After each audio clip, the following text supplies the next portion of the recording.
আসসালামু আলাইকুম। আসুন আমরা পরিবারের সবাইকে নিয়ে একটি হাদিস শুনি এবং অন্যের কাছে পৌঁছে দিই। আল্লাহুম্মা সাল্লি আলা মুহাম্মদ। আউযু বিল্লাহি মিনাশ শাইতানির রাজিম। বিসমিল্লাহির রহমানির রহিম। হযরত আনাস ইবনে মালিক রাদিয়াল্লাহু তাআলা আনহু হইতে বর্ণিত আছে যে নবী করিম সাল্লাল্লাহু আলাইহি ওয়াসাল্লাম ইরশাদ করিয়াছেন, তোমরা নিজেদের ব্যাপারে আমার জন্য 6টি বিষয়ে দায়িত্ব গ্রহণ করো, আমি তোমাদের জন্য জান্নাতের দায়িত্ব গ্রহণ করিতেছি। 1.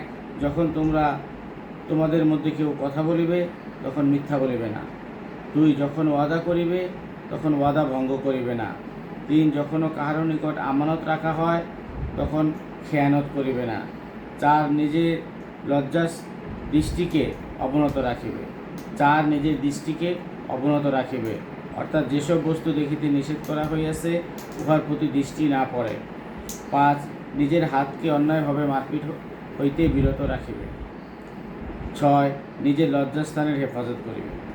আল্লাহ তাআলা আমাদেরকে যে হাদিস থেকে বললাম এবং শুনলাম ইহার উপরে আমল করার তৌফিক দান করেন।